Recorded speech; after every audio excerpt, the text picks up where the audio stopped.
Hello friends, आज हम बात करेंगे क्लास 10th की केमिस्ट्री का पहला चैप्टर जिसका नाम है रासायनिक अभिक्रियाएं एवं समीकरण अर्थात केमिकल रिएक्शन एंड इक्वेशन। तो सबसे पहले आपको हम बताएंगे, पहला टॉपिक है रासायनिक अभिक्रिया अर्थात केमिकल रिएक्शन। तो ध्यान दीजिए, केमिकल रिएक्शन क्या होता है, तो जिसमें दो या दो से अधिक पदार्थ अभिक्रिया करके नए गुणधर्म वाले पदार्थ का निर्माण करते हैं, हम उसे रासायनिक अभिक्रिया अर्थात केमिकल रिएक्शन कहते हैं। तो एक बार पुनः ध्यान दें, केमिकल रिएक्शन क्या होता है, तो जिसमें दो या दो से अधिक पदार्थ अभिक्रिया करके नए गुणधर्म वाले पदार्थ का निर्माण करते हैं। इसका एग्जाम्पल बहुत ही इजी है। मान लेते हैं यहाँ पे हाइड्रोजन एक गैस है और ऑक्सीजन क्या है, एक गैस है। जब हम हाइड्रोजन और ऑक्सीजन की परस्पर अभिक्रिया कराते हैं तो जल प्राप्त होता है, जबकि जल जो है एक नए गुणधर्म वाला यौगिक है। जल का जो काम होता है आग बुझाने का काम होता है, जबकि हाइड्रोजन और ऑक्सीजन आग लगाने का काम करते हैं, क्योंकि यह अत्यधिक ज्वलनशील होते हैं। आगे आपको बता देते हैं, एक नोट है कि किसी भी रासायनिक अभिक्रिया को भौतिक विधियों से नहीं उलटा जा सकता है, अर्थात किसी भी रासायनिक अभिक्रिया को भौतिक विधियों द्वारा नहीं उलट सकते हैं। अर्थात यहाँ पे मान लेते हैं हाइड्रोजन और ऑक्सीजन को परस्पर हम अभिक्रिया कराते हैं तो जल प्राप्त होता है।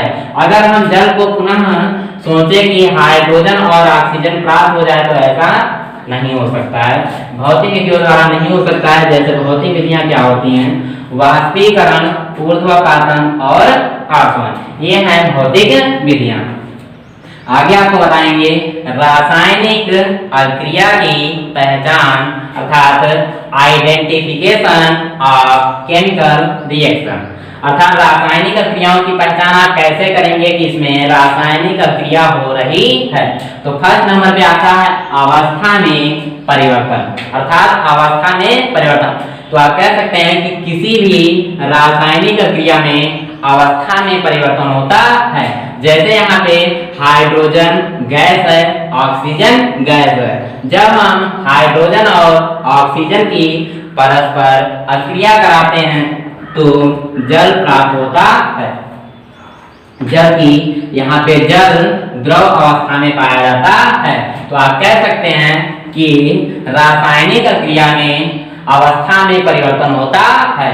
सेकेंड नंबर पे रंग में परिवर्तन, अर्थात आप कह सकते हैं कि किसी भी रासायनिक अभिक्रिया में रंग में परिवर्तन होता है। जैसे अगर फेरस की अभिक्रिया वायु के साथ करा दिया जाए, अगर मान लीजिए कि लोहा की अभिक्रिया वायु के साथ कराया जाता है तो एक भूरे रंग का अवक्षेप प्राप्त होता है। अर्थात आप कह सकते हैं कि रासायनिक अभिक्रिया में रंग में परिवर्तन होता है। अगला पॉइंट है तापमान में परिवर्तन, अर्थात किसी भी रासायनिक अभिक्रिया में तापमान में भी परिवर्तन होता है, अर्थात टेम्परेचर बढ़ भी सकता है और घट भी सकता है। आगे गैस का उत्सर्जन, अर्थात किसी भी रासायनिक अभिक्रिया में गैस का भी उत्सर्जन होता है।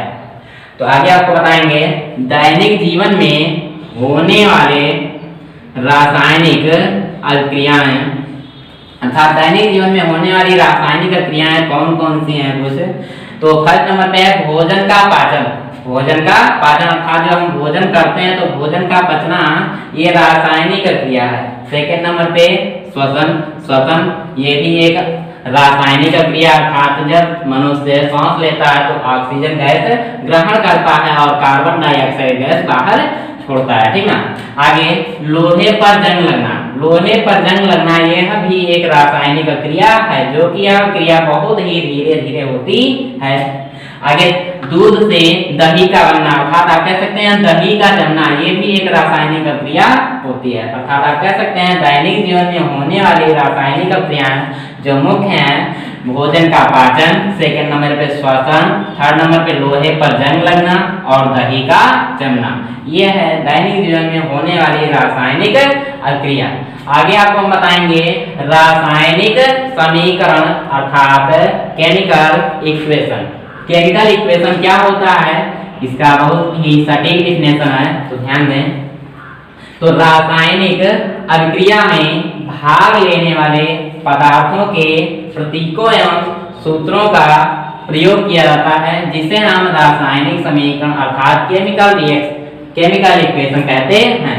एक बार पुनः कि रासायनिक अभिक्रिया में भाग लेने वाले, रासायनिक अभिक्रिया में भाग लेने वाले जो पदार्थ होते हैं उनसे अभिकारक कहते हैं। जो रासायनिक अभिक्रिया में भाग लेते हैं, ठीक ना, तो किसी भी रासायनिक अभिक्रिया में भाग लेने वाले पदार्थों के प्रतीकों एवं सूत्रों का प्रयोग किया जाता है, इसे हम रासायनिक समीकरण अर्थात केमिकल इक्वेशन कहते हैं। नोट में एक चीज है कि किसी भी रासायनिक समीकरण में भौतिक अवस्था भी दर्शाते हैं, अर्थात कोई भी रासायनिक समीकरण हो उसमें भौतिक अवस्था जरूर लिखी जाती है, अर्थात ठोस है, द्रव है अथवा गैस है या जलीय विलयन है। मान लीजिए अगर ठोस है तब के लिए सॉलिड अर्थात यस लिखा जाएगा, अगर द्रव अवस्था में अर्थात लिक्विड के लिए यहाँ पे यस लिखा जाएगा, और अगर गैसीय अवस्था में है तो यहाँ पे गैस अर्थात जी लिखा जाएगा। एक्वस अर्थात जब जलीय विलयन होगा तो वहाँ पे एक्यू अर्थात एक्वस लिखा जाता है। तो यहाँ पे इसका भौतिक अवस्था भी दर्शाया जाता है। तो यहाँ पे मान लीजिए एक एग्जाम्पल, जब मैग्नीशियम रिबन की अभिक्रिया, मैग्नीशियम रिबन की अभिक्रिया ऑक्सीजन के साथ कराते हैं, जब मैग्नीशियम रिबन की अभिक्रिया ऑक्सीजन के साथ कराते हैं तो मैग्नीशियम ऑक्साइड प्राप्त होता है। अब ये देखेंगे समीकरण संतुलित नहीं है, बैलेंस इक्वेशन नहीं है, तो यहाँ पे जो समीकरण संतुलित नहीं होती है उसे कंकाली समीकरण कहते हैं। एक बार पुनः, जो समीकरण संतुलित नहीं होती है उसे क्या कहते हैं, कंकाली समीकरण कहते हैं। तो यहाँ पे अभी हम बताएं कि रासायनिक समीकरण में भौतिक अवस्था भी दर्शाते हैं। यहाँ पे भौतिक अवस्था अगर लिखेंगे तो मैग्नीशियम जो है ये सॉलिड होता है और ऑक्सीजन गैसीय अवस्था में पाया जाता है, और मैग्नीशियम ऑक्साइड ये भी सॉलिड होता है। तो यहाँ पे इसकी भौतिक अवस्था भी दर्शाते हैं। और रासायनिक समीकरण में दो मेन मुख्य पॉइंट होते हैं, फर्स्ट नंबर पे अभिकारक और सेकंड जो होता है उत्पाद होता है। तो यहाँ पे अभिकारक क्या होते हैं, अर्थात रिएक्टेंट एंड प्रोडक्ट। रिएक्टेंट क्या होते हैं, तो जो रासायनिक अभिक्रिया में भाग लेते हैं हम उसे अभिकारक कहते हैं। जैसे कि इसी रिएक्शन में हम आपको बता देते हैं, अर्थात जो रासायनिक अभिक्रिया में भाग लेते हैं, अर्थात जिनसे जो पदार्थ रासायनिक अभिक्रिया में भाग लेते हैं उसे क्या कहते हैं, अभिकारक कहते हैं। अर्थात ये रिएक्शन जो है इसमें देखेंगे रासायनिक अभिक्रिया में जो भाग लेते हैं, तो यहाँ पे मैग्नीशियम है और सेकेंड वाला पदार्थ जो है ऑक्सीजन। जब हम मैग्नीशियम तथा ऑक्सीजन की अभिक्रिया कराते हैं तो मैग्नीशियम ऑक्साइड प्राप्त होता है, अर्थात जो प्राप्त होता है हम उसे प्रोडक्ट अर्थात उत्पाद कहते हैं। यहाँ पे देखिए ऐसे पदार्थ जिनका निर्माण रासायनिक अभिक्रिया में होता है हम उसे उत्पाद अर्थात प्रोडक्ट कहते हैं। एक और एग्जांपल है बहुत इजी, अगर मान लेते हैं कार्बन की अभिक्रिया अगर ऑक्सीजन के साथ कराते हैं तो कार्बन डाइऑक्साइड गैस प्राप्त होती है। तो यहाँ पे अगर कह दिया जाए कार्बन और ऑक्सीजन की जब परस्पर अभिक्रिया कराते हैं तो अर्थात जिनसे मिलकर बना होता है तो ये अभिकारक होते हैं, ये दोनों अभिकारक होते हैं, और जो प्राप्त होता है उनसे क्या कहते हैं, उत्पाद अर्थात प्रोडक्ट कहते हैं। तो यहाँ पे कार्बन डाइऑक्साइड एक प्रोडक्ट है और अभिकारक अर्थात रिएक्टेंट जो है carbon plus oxygen. Thank you.